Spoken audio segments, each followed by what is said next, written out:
नमस्कार, शाम के 7 बज चुके हैं। शंखनाद में आप सभी का स्वागत है। मैं हूं आपके साथ चित्रा त्रिपाठी। कोरोना संकट के बीच दिल्ली में ऑक्सीजन की सप्लाई को लेकर सुप्रीम कोर्ट ने सख्त रुख अपना लिया है। सुप्रीम कोर्ट ने साफ शब्दों में कहा है कि दिल्ली में ऑक्सीजन की सप्लाई में कमी ना हो, वरना हम कड़े कदम उठाने को मजबूर होंगे। इन सब के बीच कुछ और राज्यों में भी ऑक्सीजन की डिमांड बढ़ रही है।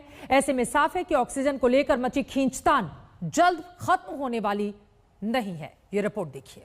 कोरोना महामारी इन दिनों लोगों की सांसों पर संकट बनी हुई है और इस संकट के बीच सबसे ज्यादा मारामारी ऑक्सीजन को लेकर मची है। राजधानी के अस्पतालों में मचे कोहराम के बीच केंद्र ने दिल्ली में ऑक्सीजन का कोटा बढ़ाया तो लगा कि मरीजों के इलाज की मुश्किल अब कम होगी, लेकिन एक दिन बाद ही दिल्ली में ऑक्सीजन सप्लाई पर केंद्र को फिर सुप्रीम कोर्ट की फटकार झेलनी पड़ी है। सुप्रीम कोर्ट ने केंद्र को सख्त लहजे में कहा कि दिल्ली को रोजाना 700 मीट्रिक टन ऑक्सीजन की सप्लाई करनी होगी और ऐसा नहीं हुआ तो शीर्ष अदालत सख्त कदम उठाने पर मजबूर होगी। सुप्रीम कोर्ट ने दिल्ली के लिए साफ कहा है कि एक दिन 700 मीट्रिक टन ऑक्सीजन सप्लाई से कुछ नहीं होगा, आपको लगातार इसे मेंटेन रखना पड़ेगा। केंद्र सरकार ने यह कहा कि वो कोशिश कर रही है, लेकिन दिल्ली को जितनी जरूरत है उतनी ऑक्सीजन दी जा रही है। लेकिन सुप्रीम कोर्ट ने साफ कहा कि जितनी ऑक्सीजन की जरूरत दिल्ली को है, यानी 700 मीट्रिक टन, इसे रोजाना भी बरकरार रखना पड़ेगा जब तक दिल्ली में मरीजों को इसकी जरूरत है। दरअसल 5 मई को केंद्र की ओर से दिल्ली को 700 मीट्रिक टन ऑक्सीजन की सप्लाई की गई थी, जिसके बाद मुख्यमंत्री अरविंद केजरीवाल ने पीएम मोदी का शुक्रिया जताया था और केंद्र से राजधानी को रोजाना इतनी ही ऑक्सीजन सप्लाई करने की मांग की थी। जब तक ये कोरोना की सेकेंड वेव कम नहीं हो जाती, हमें डेली 700 टन ऑक्सीजन की ज़रूरत है। ऐसा ना हो कि कल 700 टन आई और आज फिर से 400-300 टन आ जाए, फिर से सारे अस्पतालों के अंदर हाहाकार मच जाएगा। 6 मई को दिल्ली को 577 मीट्रिक टन ऑक्सीजन मिली, यानी 24 घंटे में ही दिल्ली में ऑक्सीजन सप्लाई में 153 मीट्रिक टन की गिरावट हुई। उधर केंद्र हर दिन दिल्ली को इतनी ऑक्सीजन सप्लाई में असमर्थता जता रहा है। केंद्र की ओर से सुप्रीम कोर्ट में कहा गया था कि राजस्थान, जम्मू कश्मीर, हिमाचल प्रदेश जैसे राज्य भी ज्यादा ऑक्सीजन सप्लाई की मांग कर रहे हैं। ऐसे में अगर दिल्ली में लगातार 700 मीट्रिक टन ऑक्सीजन की सप्लाई देंगे तो दूसरे राज्यों के हिस्से में कटौती होगी। हालांकि सुप्रीम कोर्ट के सख्त रुख से साफ है कि वो केंद्र की इस दलील को मानने को तैयार नहीं है। इसीलिए शीर्ष अदालत की ओर से साफ शब्दों में कहा गया है कि जब तक कोरोना से दिल्ली में हालात नहीं सुधरते, 700 मीट्रिक टन ऑक्सीजन की सप्लाई करनी ही होगी। ऑक्सीजन सप्लाई को लेकर केंद्र और राज्य के बीच खींचतान सिर्फ दिल्ली में ही नहीं मची है। कर्नाटक को लेकर भी केंद्र सरकार को सुप्रीम कोर्ट में झटका लगा है। कर्नाटक हाईकोर्ट ने 5 मई को केंद्र सरकार को आदेश दिया था कि राज्य में ऑक्सीजन सप्लाई 965 मीट्रिक टन से बढ़ाकर हर रोज 1200 मीट्रिक टन की जाए। केंद्र सरकार ने इस आदेश को सुप्रीम कोर्ट में चुनौती दी थी। कोर्ट ने कहा कि जो दस्तावेज और जो सबूत, जो सारी चीजें, डेटा दिए गए हैं, उसके मुताबिक कर्नाटक को अमूमन 802 मीट्रिक टन की जरूरत पड़ती है, लेकिन अभी 5 मई को 950 मीट्रिक टन उनका कोटा केंद्र सरकार ने फिक्स किया है। ऐसे में अभी बढ़ रही जरूरतों के मुताबिक उन्हें 1200 मीट्रिक टन रोजाना ऑक्सीजन की जरूरत है। लिहाजा आपको रिव्यू करना चाहिए और ये देखना चाहिए कि वहाँ कितनी जरूरत है। केंद्र सरकार ने भी कहा कि वो कर्नाटक सरकार के साथ मिल बैठकर इस बारे में विचार करेगी, कितनी जरूरत है, कहां से सप्लाई दी जा सकती है। इन तमाम चीजों पर, पहलुओं पर विचार किया जाएगा। ऑक्सीजन की किल्लत के बीच मुश्किल इस बात की भी है कि देश में कोरोना के केस रिकॉर्ड तेजी से बढ़ते जा रहे हैं और इस सूरत में मरीजों के लिए इलाज का संकट भी बढ़ता जा रहा है, क्योंकि दिल्ली समेत कई राज्य सरकारें बार बार कह रही हैं कि ऑक्सीजन की पर्याप्त सप्लाई से ही मरीजों की जान बचाना संभव होगा। 9-9.5 हजार बेड हम तुरंत तैयार कर सकते हैं अगर ऑक्सीजन समुचित मिल जाए हम लोगों को। तो अगर ऑक्सीजन समुचित मिल गई, हम ये सारे बेड ऑक्सीजन बेड्स क्रिएट कर देंगे। अगर 700 टन ऑक्सीजन डेली आने लग गई, मैं आपको यकीन दिलाता हूं दिल्ली में किसी भी व्यक्ति की ऑक्सीजन की कमी की वजह से मौत नहीं होने देंगे। सुप्रीम कोर्ट की ये सख्ती और सरकार की कवायद के बीच कोशिश यही है कि किसी भी हाल में अस्पतालों में ऑक्सीजन की कमी न हो, ताकि कोरोना से जंग लड़ रहे मरीजों की जान बचाई जा सके। दिल्ली से संजय शर्मा के साथ आज तक ब्यूरो। पूरा देश इस वक्त कोरोना महामारी से जूझ रहा है। अस्पतालों में बेड की कमी, ऑक्सीजन संकट, दवाइयों को लेकर अफरा तफरी सा माहौल है और ऐसे हालात के चलते मोदी सरकार विपक्ष के निशाने पर है। कांग्रेस से लेकर तमाम विरोधी दल आरोप लगा रहे हैं कि सरकार कोरोना संकट से निपटने में पूरी तरह से नाकाम रही है। उधर वैक्सीन को लेकर बंगाल सरकार सुप्रीम कोर्ट पहुंच गई है। पूरा देश कोरोना की दूसरी लहर की मार से जूझ रहा है। महामारी की मार के बीच देश में दर्द का दौर कम नहीं हो रहा है, लेकिन लोगों की सांसें बचाने के लिए संघर्ष के बीच इस पर सियासत भी जारी है और पूरे विपक्ष के निशाने पर है मोदी सरकार। विपक्ष सवाल उठा रहा है कोरोना से निपटने की प्लानिंग को लेकर, ऑक्सीजन की कमी को लेकर, वैक्सीनेशन को लेकर और देश में महामारी से मची अफरा तफरी को लेकर। कांग्रेस संसदीय दल की बैठक में अध्यक्ष सोनिया गांधी ने कोविड को लेकर प्रधानमंत्री नरेंद्र मोदी पर सीधा वार किया। सोनिया ने कहा है कि मैं ये साफ कहना चाहती हूँ कि सिस्टम फेल नहीं हुआ है। मोदी सरकार का नेतृत्व विफल रहा है। आज हम इस कगार पर इसलिए खड़े हैं क्योंकि मोदी सरकार का शीर्ष नेतृत्व कोरोना के खिलाफ इस लड़ाई को लड़ने में असमर्थ है। भारत आज इसलिए बेबस है क्योंकि मोदी सरकार की लोगों के प्रति कोई संवेदना नहीं। सोनिया पहले भी चिट्ठी लिखकर प्रधानमंत्री मोदी को कटघरे में खड़ा कर चुकी हैं। तेवर कांग्रेस सांसद राहुल के भी हमलावर हैं। उन्होंने प्रधानमंत्री नरेंद्र मोदी को एक और चिट्ठी लिखी है। इसमें उन्होंने लिखा है, आपकी सरकार की वैक्सीन रणनीति में स्पष्टता और एकरूपता की कमी और साथ ही वायरस पर समय से पहले जीत की घोषणा ने भारत को बेहद खतरनाक स्थिति में पहुंचा दिया है। आज महामारी विस्फोटक तरीके से फैल रही है। ये हमारे सारे सिस्टम को ध्वस्त कर रही है। भारत सरकार की नाकामियों ने एक और राष्ट्रीय लॉकडाउन की नौबत ला दी है। कांग्रेस पार्टी की ओर से तीखे हमलों के बीच सोनिया गांधी ने सरकार से सर्वदलीय बैठक बुलाकर कोरोना संक्रमण रोकने के लिए रणनीति बनाने की मांग की। कोरोना को लेकर सियासी खींचतान किस कदर मची है, इसका अंदाजा आप झारखंड के सीएम हेमंत सोरेन के इस ट्वीट से लगा सकते हैं। आज आदरणीय प्रधानमंत्री जी ने फोन किया। उन्होंने सिर्फ अपने मन की बात की। बेहतर होता यदि वो काम की बात करते और काम की बात सुनते। हेमंत सोरेन के इस ट्वीट को बीजेपी नेताओं ने पीएम का अपमान बताया और उन पर हमला बोल दिया।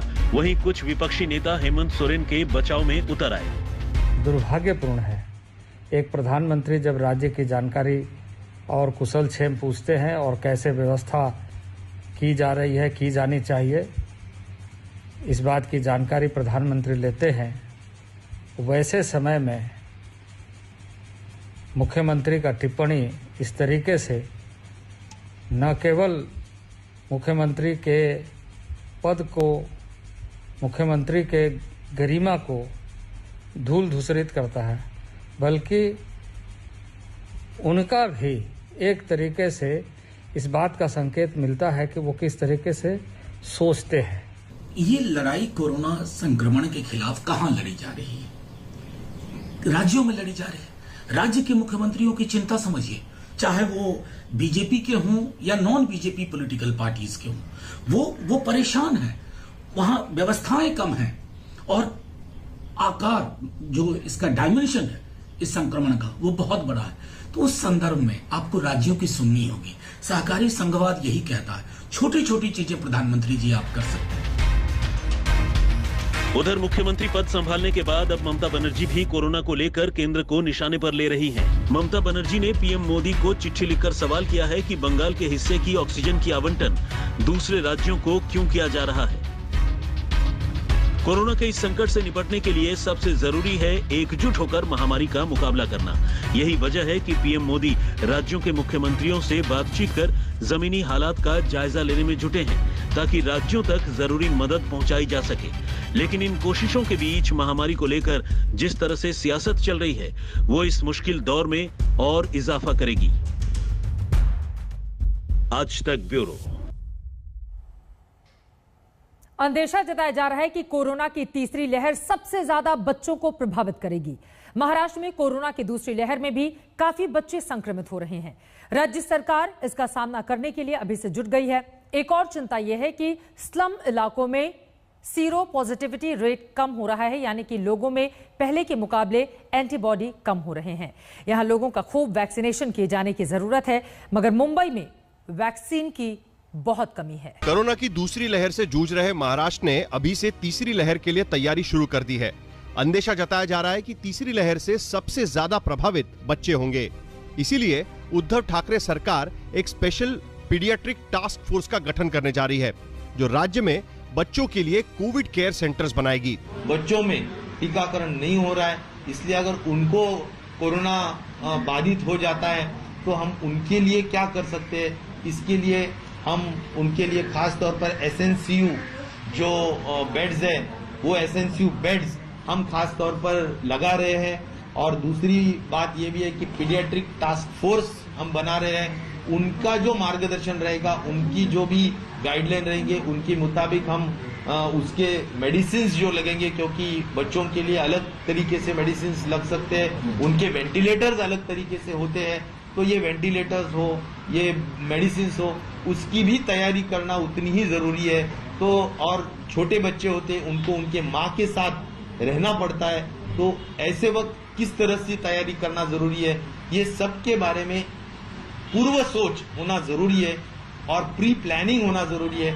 इसीलिए ये टास्क फोर्स हम बना रहे हैं और टास्क फोर्स का जो मार्गदर्शन रहेगा हम जल्द से जल्द उस हिसाब। बच्चों के लिए जो कोविड केयर सेंटर्स बनाए जाएंगे, उनमें बच्चों के हिसाब से पीडियाट्रिक वेंटिलेटर्स और दूसरी जरूरी मेडिकल चीजों का इंतजाम होगा। ये सब स्पेशल पीडियाट्रिक टास्क फोर्स की देखरेख में होगा। टास्क फोर्स बच्चों की ट्रीटमेंट के पैटर्न की स्टडी भी करेगी। तीसरे लाट में या तीसरे हवे में जो आएगी, उसमें शायद वो बाढ़ में बच्चों की संख्या बढ़ सकती है और उसके अनुसार से महाराष्ट्र शासन ने तैयारी चालू की है। उन्होंने पीडियाट्रिक जो शिशु रोग तज्ञ जो है, उनकी एक मीटिंग बुला के, उनके सब एक्सपर्ट्स को बुला के, उनके साथ एक विचार विमर्श करके उनकी एक प्रोटोकॉल और गाइडलाइन बनाई है ट्रीटमेंट के लिए, प्रिवेंशन। महाराष्ट्र में करीब 6000 पीडियाट्रिशियंस है, जिन्हें बच्चों में कोरोना के इलाज के लिए ट्रेन किया जा रहा है।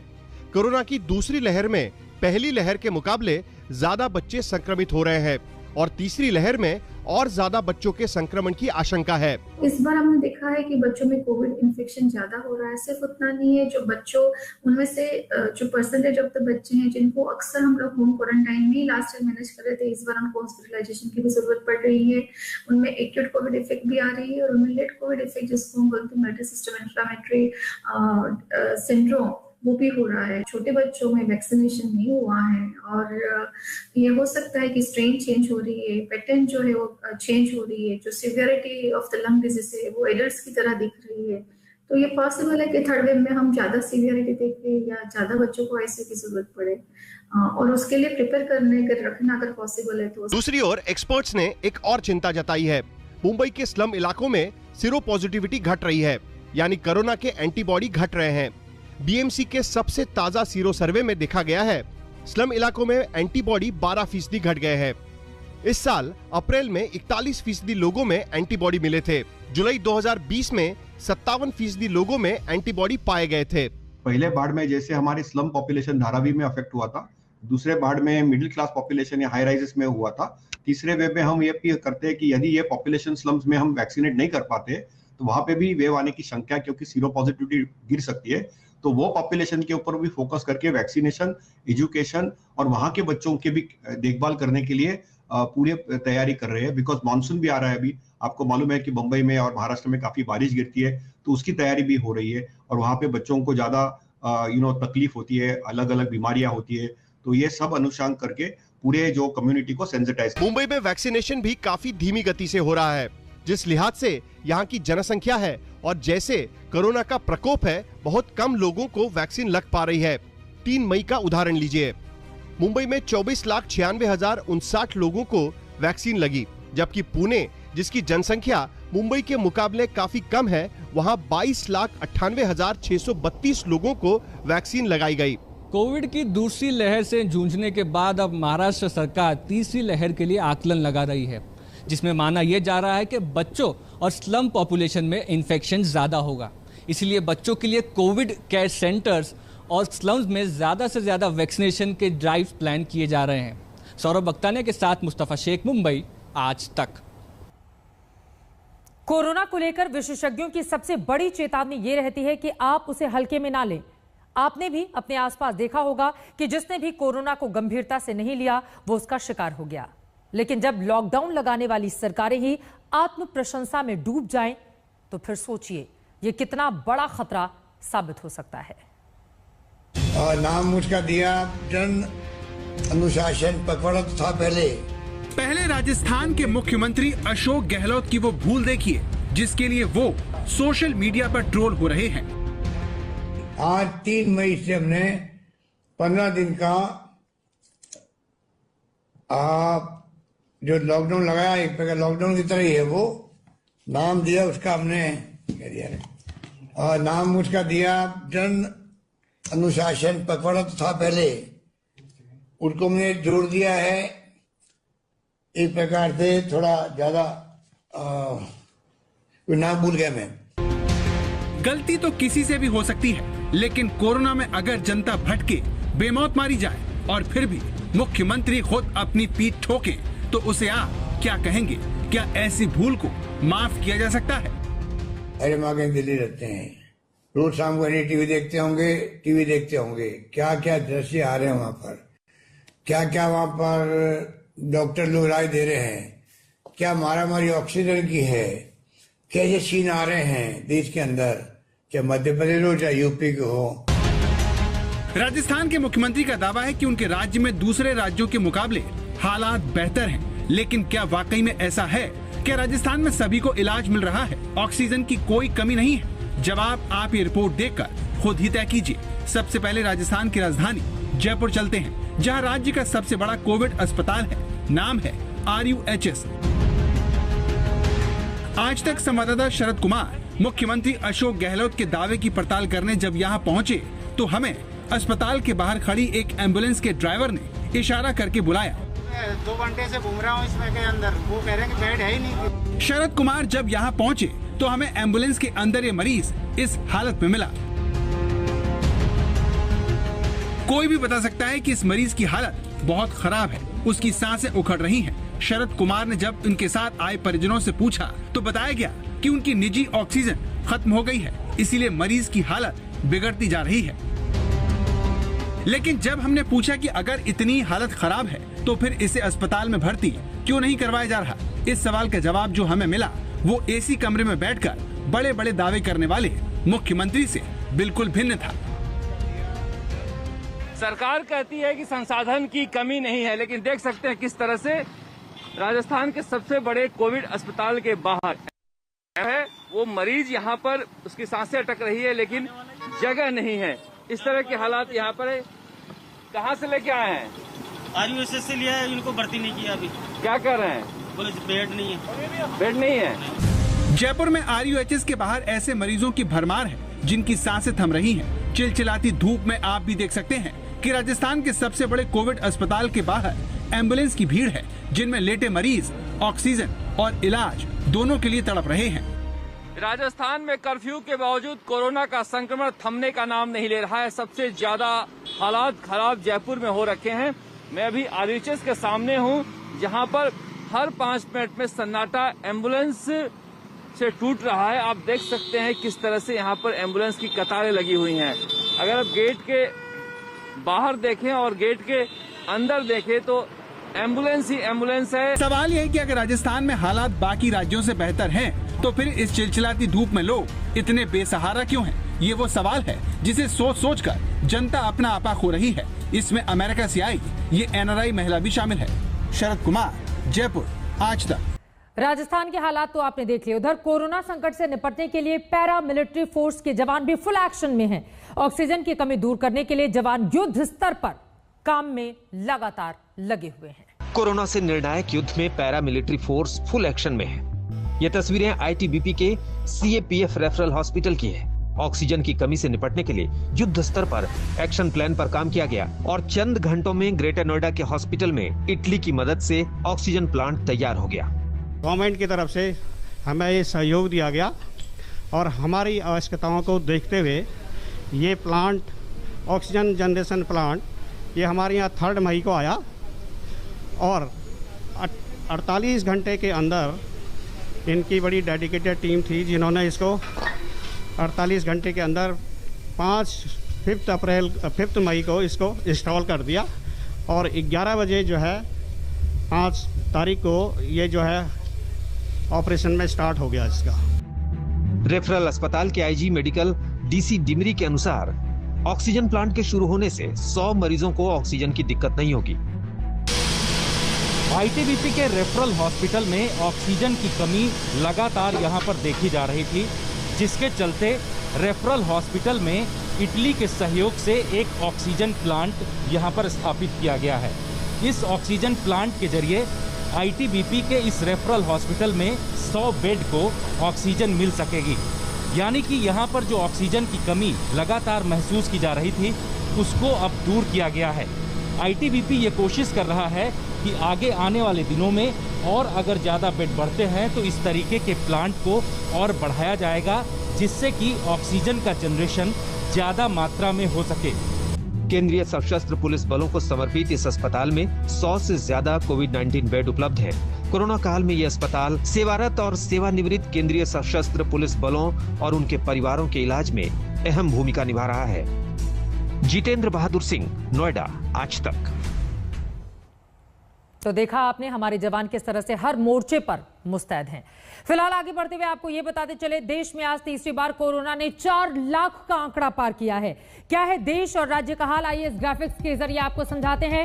देश का हाल आप देख रहे हैं, 4,14,000 जो मरीज सामने आए हैं, जबकि 3,915 लोगों की जान चली गई है। अगर अलग अलग राज्यवार हम देखें तो राजधानी दिल्ली में 19,832 कुल मरीज सामने आए हैं, 341 लोगों की जान गई है। महाराष्ट्र में 853 लोगों की मौत हुई है, जबकि आप देख पा रहे हैं 62,100 से ज्यादा लोग वहां पर संक्रमित हुए हैं। अगर बात उत्तर प्रदेश की करें तो यहां पर 26,780 कुल केस सामने आए हैं, 353 लोगों की जान चली गई है। बिहार में 90 लोगों की मौत हुई है, जबकि कुल आंकड़े संक्रमित मरीजों के 15,126 के हैं। तो देश का पूरा आंकड़ा आप देख रहे हैं, 4,14,000 टोटल मौतें 3,915 हुई हैं। ये केरल का आंकड़ा देखिए। केरल में अगर राज्यवार समझने की कोशिश करें, 38,469 नए मरीज सामने आए हैं, 54 लोगों की जान गई है, जबकि 49,000 से ज्यादा कर्नाटक में नए मरीज सामने आए हैं, 328 लोगों की जान चली गई है। तो 24 घंटे में कोरोना के ये केस जो अपने आप में परेशानी का सबब बने हुए हैं, इसी वजह से बहुत जरूरी है कि आप एक तरफ कोरोना काल में लोग ऑक्सीजन की किल्लत से जूझ रहे हैं, तो वहीं ऑक्सीजन की कालाबाजारी करने वालों की बनाई है। दिल्ली के खान मार्केट में पुलिस ने छापा मारकर ऑक्सीजन कॉन्सेंट्रेटर की बड़ी खेप पकड़ी है। काला बाजारियों का मास्टरमाइंड फिलहाल पुलिस के हाथ अभी नहीं लगा है, लेकिन तफ्तीश लगातार इस पूरे मामले में जारी है। किस तरह से इस आफत काल में भी लोग अपने लिए मुनाफा ढूंढ रहे हैं, उसको बताती हुई हमारी ये रिपोर्ट देखिए। ऑक्सीजन कंसंट्रेटर की कालाबाजारी के धंधे में सफेद पोश भी शामिल। ऑक्सीजन के धंधेबाजों पर गिरी गाज। कोरोना संक्रमण के इस दौर में जहां लोग एक एक सांस के लिए जूझ रहे हैं, वहीं ये इस आफत में भी मोटी कमाई के फेर में पड़े थे। ये दिल्ली की मशहूर खान मार्केट है, जहां से चल रहा था ऑक्सीजन कंसंट्रेटर की कालाबाजारी का खेल। 20,000 रुपए के ऑक्सीजन कंसंट्रेटर को 70,000 रुपए में बेचने का खेल। दिल्ली पुलिस ने छापा मारकर इस काले कारोबार का पर्दाफाश किया है। मार्केट में पुलिस इस वक्त सर्च कर रही है निशानदेही पर जो ऑक्सीजन कंसंट्रेटर है उसको लेकर के। लगातार जो अभियुक्त आरोपी है उसको लेकर के यहाँ पर पुलिस पहुंची है। अलग अलग रेस्टोरेंट में ये कोशिश की जा रही है कि यहाँ पर पूछताछ की जाए। सबसे हाई प्रोफाइल मार्केट का ये इलाका है और हाथ में देखिए अलग अलग जगहों पर अंदर लेकर के पुलिस जा रही है। ये भी एक रेस्टोरेंट है जहाँ पर इस समय जो पुलिस की छानबीन है, पुलिस की खोज है, पुलिस का सर्च ऑपरेशन है, वो चल रहा है। आपको बता दें कि सैकड़ों ऑक्सीजन कंसंट्रेटर जो कि इस वक्त आपदा के समय जो पैंडेमिक है उस समय काम आते हैं, उनको लेकर के छापेमारी की गई और यहाँ से बरामद किए गए इसी इलाके से, और जिन्हें कई गुना ज्यादा कीमतों पर विदेशों से मंगा करके बेचा जाता था जरूरतमंदों को। ऑक्सीजन कंसंट्रेटर की ब्लैक मार्केटिंग करने वालों पर गुरुवार से ही दिल्ली पुलिस ने शिकंजा कसना शुरू किया था। आज सुबह पुलिस ने खान मार्केट में छापा मारा। पुलिस की छापेमारी में अब तक 524 ऑक्सीजन कंसंट्रेटर बरामद हुए हैं। खान मार्केट के मशहूर खान चाचा रेस्टोरेंट से भी 96 ऑक्सीजन कंसंट्रेटर बरामद हुए हैं। खान मार्केट के टाउन रेस्टोरेंट और बार से 9 ऑक्सीजन कंसंट्रेटर मिले हैं। नेगी एंड जू रेस्तरां से 30 ऑक्सीजन कंसंट्रेटर बरामद हुए हैं। कल दिल्ली के छतरपुर के एक फार्म हाउस में छापा मारकर पुलिस ने 387 ऑक्सीजन कंसंट्रेटर बरामद किए थे। कल लोधी कॉलोनी थाने में एक मामला दर्ज हुआ था जिसमें 4 लोगों की गिरफ्तारी हुई थी और दिल्ली पुलिस ने 419 ऑक्सीजन कॉन्सेंट्रेटर्स बरामद किए थे। और उसके बाद हमारे पास और इन्होंने डिस्क्लोज किया कि और भी कॉन्सेंट्रेटर स्टोर हैं। एक खान चाचा करके रेस्टोरेंट है वहां पे, तो हमारी टीम वहां पे भी गई और वहां 96 ऑक्सीजन कॉन्सेंट्रेटर्स स्टोर्ड मिले। Total all in all 524 concentrators की अभी तक रिकवरी हो चुकी है और भी इन्वेस्टिगेशन आगे बढ़ रही है। ऑक्सीजन कंसंट्रेटर की कालाबाजारी के खेल में टाउन हॉल रेस्टोरेंट के मालिक नवनीत कालरा का नाम सामने आ रहा है। यहां से पुलिस को 9 ऑक्सीजन कंसंट्रेटर बरामद हुए हैं। पुलिस नवनीत कालरा की तलाश कर रही है। दिल्ली पुलिस को कई ऐसे व्हाट्सएप चैट और कई ऐसे व्हाट्सएप वॉइस मैसेजेस भी मिले हैं जिसमें कि इन कॉन्सेंट्रेटर्स को बड़े दामों पर बेचने की बातचीत की जा रही है। दिल्ली पुलिस के डीसीपी अतुल ठाकुर ने बताया कि फिलहाल इस मामले में जो टाउन हॉल के ओनर नवनीत कालरा, इनकी गिरफ्तारी नहीं हुई है। इनको भी एफआईआर में ऐड किया गया है और पुलिस की टीमें इनकी तलाश कर रही हैं। जाहिर सी बात है ये बड़ा मामला है, इसमें जल्द ही दिल्ली पुलिस और भी गिरफ्तारियां करेगी। इस पूरे मामले में आज तक के हाथ कई अहम जानकारियां लगी हैं। जिस फार्म हाउस में छापेमारी के दौरान 387 ऑक्सीजन कंसंट्रेटर मिले थे वो गगन दुग्गल का है। लंदन में रहने वाला गगन दुग्गल मैट्रिक्स कंपनी का मालिक है। मैट्रिक्स सिम बनाने की कंपनी है। गगन दुग्गल नवनीत कालरा का पार्टनर है। नवनीत कालरा के रेस्टोरेंट को बेस बनाकर दिल्ली में ऑक्सीजन कंसंट्रेटर की कालाबाजारी चल रही थी। गगन दुग्गल की मैट्रिक्स कंपनी के नाम पर ही ऑक्सीजन कंसंट्रेटर इंपोर्ट किए गए थे। एक ऑक्सीजन कंसंट्रेटर 20,000 रुपए में खरीदा गया था जिसे 50,000 से 70,000 रुपए में बेचा जा रहा था। इन तीनों restaurants they are interconnected and इनके 2 रेस्टोरेंट्स का एक मालिक है और एक रेस्टोरेंट का एक और मालिक है। But we are investigating that angle also. One mister Navneet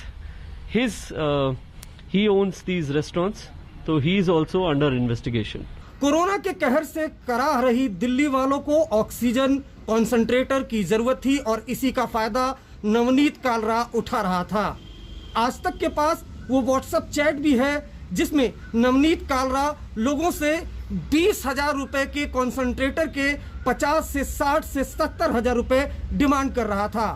आज तक के पास वो वीडियो भी मौजूद है जिसमें खान मार्केट के खान चाचा रेस्टोरेंट के बाहर लोगों की लंबी कतारें लगी हुई हैं। लोग ऑक्सीजन कॉन्सेंट्रेटर के लिए लगातार नवनीत कालरा से गुहार लगा रहे थे और वो इसी बात का फायदा उठाकर गोरख धंधा कर रहा था। ऑक्सीजन कंसंट्रेटर की ब्लैक मार्केटिंग का ये धंधा व्हाट्सएप ग्रुप के जरिए भी चल रहा था। आज तक के पास व्हाट्सएप ग्रुप का स्क्रीनशॉट भी है जिसमें 26 अप्रैल को नवनीत कालरा ने ऑक्सीजन कंसंट्रेटर की डिमांड सप्लाई की चर्चा की थी। इससे पहले दिल्ली पुलिस को व्हाट्सएप पर ऐसी तमाम तस्वीरें मिली थी जिनमें लोग खान चाचा रेस्टोरेंट के बाहर लाइन लगाए खड़े नजर आए। पुलिस को सूचना मिली थी कि यहां ऑक्सीजन कंसंट्रेटर की कालाबाजारी हो रही है, जिसके बाद पुलिस ने यहां पर छापेमारी शुरू कर दी। फिलहाल पुलिस ने इस मामले में 4 आरोपियों को गिरफ्तार किया है। इनके नाम है गौरव, सतीश, विक्रांत और हितेश। पुलिस को अब इस मामले के मास्टरमाइंड की तलाश है। कुमार कुणाल और अरविंद ओझा के साथ तंसीम हैदर, दिल्ली आज तक।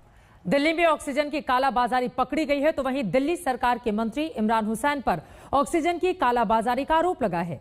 दिल्ली हाईकोर्ट में इस मामले की सुनवाई हुई। हाईकोर्ट ने इस मामले में मंत्री इमरान हुसैन को कल पेश होने का आदेश दिया है। अस्पतालों में ऑक्सीजन बिना एक एक सांस को तरस गए तमाम मरीज, और इस दौरान दिल्ली में कहीं ऑक्सीजन की कालाबाजारी हो रही थी तो कहीं जमाखोरी। आम आदमी पार्टी के विधायक और दिल्ली सरकार में मंत्री इमरान हुसैन अब ऑक्सीजन की जमाखोरी के मामले में फंस गए हैं। दिल्ली हाईकोर्ट ने इमरान हुसैन को नोटिस जारी करके जवाब तलब किया है। इस मामले में कल सुनवाई होने वाली है जिसमें दिल्ली हाईकोर्ट ने इमरान हुसैन को हाजिर रहने के लिए कहा है। साथ ही दिल्ली सरकार से भी जवाब तलब किया। सुनवाई के दौरान दिल्ली हाईकोर्ट ने पूछा, इमरान हुसैन को बांटने के लिए ऑक्सीजन कहां से मिल रही है? क्या विधायक फरीदाबाद से ऑक्सीजन ला रहे हैं? याचिकाकर्ता ने एक फेसबुक पोस्ट दिखाया जिसमें इमरान हुसैन ऑक्सीजन बांटने का जिक्र कर रहे थे। दिल्ली सरकार के वकील ने हाईकोर्ट को भरोसा दिया कि ऑक्सीजन की जमाखोरी और कालाबाजारी में दोषी पाए गए सभी लोगों पर कार्रवाई होगी। आज एक याचिका दिल्ली हाईकोर्ट में लगी जिसमें इमरान हुसैन जो एमएलए हैं आम पार्टी के, उनके बारे में था कि उन्होंने अपने यहाँ ऑक्सीजन होर्डिंग करी हुई है और वो उसको अपने तरह से डिस्ट्रीब्यूट कर रहे हैं, जबकि दिल्ली हाईकोर्ट ने दिल्ली सरकार को कहा है कि सारा ऑक्सीजन का आवंटन अपने ऊपर टेक ओवर कर ले। तो इस इशू पे आज दिल्ली हाईकोर्ट ने दिल्ली सरकार से रिपोर्ट मांगी है और इमरान हुसैन को नोटिस करते हुए कहा है कि वो खुद पर्सनली पेश हों कोर्ट में और उसका जवाब दें। दरअसल दिल्ली हाईकोर्ट में एक याचिका दाखिल करके कहा गया था कि 2 मई के दिल्ली हाईकोर्ट के आदेश का सरकार में मंत्री इमरान हुसैन ही पालन नहीं कर रहे हैं। इमरान हुसैन अपने घर पर ऑक्सीजन की जमाखोरी करके बैठे हैं और वहीं से वो लोगों को ऑक्सीजन दे रहे हैं, जबकि ऑक्सीजन सीधे अस्पतालों को पहुंचाई जानी चाहिए। याचिका में कहा गया है कि दिल्ली हाईकोर्ट मंत्री के खिलाफ अवमानना का मुकदमा दर्ज कराने के लिए ऑक्सीजन कॉन्सेंट्रेटर से लेकर तमाम और चीजें जो दिल्ली पुलिस जब्त कर रही है उसको लेकर हाईकोर्ट ने स्टेटस रिपोर्ट इसलिए मांगी है ताकि ये साफ हो सके कि उसका वितरण सही ढंग से हो रहा है या नहीं। कोर्ट चाहता है कि इन चीजों का वितरण सिर्फ रसूखोर लोगों तक न रहे बल्कि आम लोगों तक भी पहुंचे और इसीलिए दिल्ली सरकार को कहा गया है कि वो इसकी पूरी रिपोर्ट अगली सुनवाई में कोर्ट के सामने पेश करे। कोरोना के इस संकट काल में देश के तमाम हिस्सों में ऑक्सीजन की कमी के मामले सामने आए। ऑक्सीजन की कमी की वजह से दर्जनों मरीजों ने अस्पतालों में दम भी तोड़ दिया। ऐसे में ऑक्सीजन की जमाखोरी और कालाबाजारी के मामले दिल दहला देने वाले हैं। पूनम शर्मा के साथ कुमार कुणाल, दिल्ली। आज वहीं देश में जहां भी कोरोना संक्रमण है वहां लोग ऑक्सीजन और रेमडेसिविर जैसी दवाओं की किल्लत और इंजेक्शन के लिए परेशान हो रहे हैं। लगातार इसकी किल्लत बनी हुई है। यही कारण है कि इनकी जमकर कालाबाजारी जारी है। पुलिस लगातार छापेमारी कर रही है। इस काले धंधे का पर्दाफाश भी हो रहा है, फिर भी कालाबाजारी का ये सिलसिला थमता दिखाई नहीं दे रहा। मरीजों के हक का ऑक्सीजन आखिर कहां चला जा रहा है? क्यों अस्पताल में ऑक्सीजन के लिए तड़प रहे हैं मरीज? इन सवालों के जवाब यहाँ है। ये देखिए किस तरह हो रही है ऑक्सीजन सिलेंडरों की कालाबाजारी। ये तस्वीरें गुरुग्राम की हैं, जहां ड्रग कंट्रोलर और गुरुग्राम पुलिस के संयुक्त ऑपरेशन में छापेमारी हुई। इस छापेमारी में 260 ऑक्सीजन सिलेंडर बरामद हुए। हमें एक गुप्त सूचना प्राप्त हुई थी कि महाराष्ट्र से एक ट्रक है जो गुड़गांव है और एक कम्युनिटी सेंटर अलीपुर में खड़ा हुआ है जहां से ऑक्सीजन सिलेंडर दे रहा है।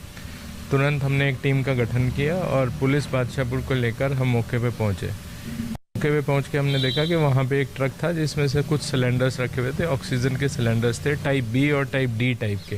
इन्वेस्टिगेशन कर रहे हैं, जहाँ पे भी वो बल्क मिलेगा उनके खिलाफ भी कार्रवाई की जाएगी। पंजाब के फरीदकोट में तो गजब फर्जीवाड़ा चल रहा था। यहाँ के एनजीओ के एम्बुलेंस में ऑक्सीजन की कालाबाजारी चल रही थी। एनजीओ एम्बुलेंस में ऑक्सीजन सिलेंडर भरकर फरीदकोट से दिल्ली भेजती थी। एनजीओ एक सिलेंडर 35,000 रुपए तक में बेचता था। एनजीओ का शख्स सिलेंडर ब्लैक करते हुए दिल्ली में पकड़ा गया, तब जाकर इस खेल का खुलासा हुआ। फरीदकोट पुलिस ने इस मामले में 2 लोगों को गिरफ्तार किया है। उनसे एम्बुलेंस और तमाम सिलेंडर भी बरामद किए हैं। पुलिस ऑक्सीजन गैस के गोदाम के रिकॉर्ड चेक कर रही है। जो एम्बुलेंस का ड्राइवर था वो सिलेंडरों की ब्लैक करता हुआ पाया गया, तो वो जो ड्राइवर है उसको हिरासत में ले लिया गया है। और इसके अलावा जो मैंने अपने जो एसएसपी है, पुलिस अथॉरिटीज़ है, उनको बोल भी दिया है कि जो भी उसके खिलाफ कार्रवाई हो, कानूनी कार्रवाई की जाए। कोरोना संक्रमण काल में कालाबाजारियों की चांदी हो गई है। दिल्ली, एनसीआर और यूपी के तमाम शहरों के अस्पतालों में ऑक्सीजन संकट का कालाबाजारियों ने जमकर फायदा उठाया है। चंद पैसों की खातिर लोग कितने गिर सकते हैं, इसकी नजीर है ये तस्वीरें। ये आग बुझाने वाले सिलेंडर हैं जो लाल रंग के होते हैं, लेकिन कोरोना काल के गिद्धों ने इन सिलेंडरों का रंग उतारकर इन्हें काले रंग में रंग कर बाजार में बेचना शुरू कर दिया। बड़ी सफाई से ये आग बुझाने वाले सिलेंडर में ऑक्सीजन सिलेंडर का नोजल लगा देते थे। दिल्ली पुलिस ने कालाबाजारियों के पास से ऐसे 532 सिलेंडर बरामद किए हैं। ऑक्सीजन रिफिलिंग तो आसानी से हो जा रहा है, लेकिन ऑक्सीजन सिलेंडर आसानी से लोगों को नहीं मिल रहा है और इसी का फायदा कुछ इंसानियत के दुश्मन उठा रहे हैं जो लगातार ऑक्सीजन सिलेंडर की कालाबाजारी कर रहे हैं। लेकिन यहाँ तो हैरानी इस बात की हो गई है कि अगर आप ये देखिए, ये जो आप सामने की तरफ देख पा रहे हैं, ये अग्निशामक यंत्र है, यानी आग बुझाने के काम में ये जो सिलेंडर है वो इस्तेमाल किया जाता है। लेकिन अब जो कालाबाजारी करने वाले लोग हैं, जो धोखाधड़ी करने वाले लोग हैं, वो इस तरीके से, ये देखिए लाल रंग का ये होता है अग्निशामक यंत्र जो आग बुझाने के काम में इस्तेमाल होता है, उसको इस तरीके से जो काले रंग में पेंट किया जा रहा था और उसके बाद जो है उसको जरूरतमंद लोगों को बेचा जा रहा था। तकरीबन 500 ऐसे सिलेंडर हैं जो दिल्ली पुलिस ने बरामद किए हैं। कालाबाजारी करने वाले इन फायर एक्सटिंग्विशर्स में ऑक्सीजन भरने की कोशिश कर रहे थे। पुलिस ने अलीपुर इलाके में छापे मारकर 3 लोगों को गिरफ्तार करके इस काले धंधे का भांडाफोड़ कर दिया।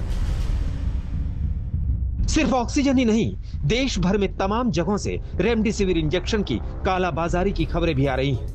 इस मामले में जगह जगह गिरफ्तारियां हो रही हैं। ताजा मामला इंदौर का है, जहां रेमडेसिविर इंजेक्शन की कालाबाजारी में 11 लोगों को गिरफ्तार किया गया है।